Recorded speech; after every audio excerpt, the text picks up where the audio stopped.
ഞാൻ വായിക്കാൻ പോണ കഥയുടെ പേരാണ് തക്ദീർ എന്ന കടുവക്കുട്ടി. ഒരു കടുവക്കുട്ടി ഉണ്ടായിരുന്നു. അവന്റെ പേര് തക്ദീർ എന്നായിരുന്നു. അവന്റെ അമ്മയോട് 2 സഹോദരന്മാരോടൊപ്പം ഒരു കൊടുങ്കാട്ടിലാണ് അവൻ താമസിക്കുന്നത്.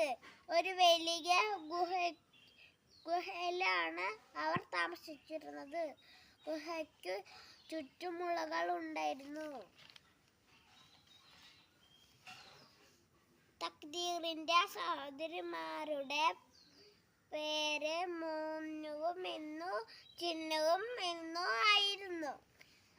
അവരുടെ അമ്മ ഒരു വലിയ പെൺകടുവയായിരുന്നു. സീത എന്നായിരുന്നു അവളുടെ പേര്. അവൾ കാട് ഭരിച്ചു. എല്ലാ ദിവസവും സീത ഭക്ഷണം തേടി പോകും. തക്ദീറും മുന്നുവും ചിന്നുവും വീട്ടിലിരിക്കും. ഒരു ദിവസം സീത അവരെ തനിച്ചാക്കി പോയപ്പോൾ അവർ 3 പേരും കൂടി ഒരുപാട് നേരം കളിച്ചു.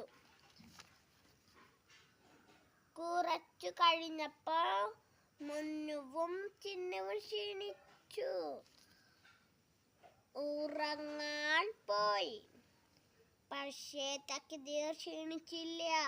അവൻ കളിക്കാൻ ഒരു കൂട്ടുകാരനെ തേടി പുറത്തേക്ക് പോയി. അവൻ പുല്ലുകൾക്ക് ഇടയിൽ ഒരു പുള്ളിമാൻകുട്ടിയെ കണ്ടു. അവളുടെ പേര് ബിന്ദി എന്നായിരുന്നു. അവൾ പറഞ്ഞു, ബിന്ദി തക്ദീറിന് ഒരു ചെറിയ കുളം കാണിച്ചു കൊടുത്തു. അവൻ വെള്ളത്തിലേക്ക് ചാടി നീന്താൻ തുടങ്ങി.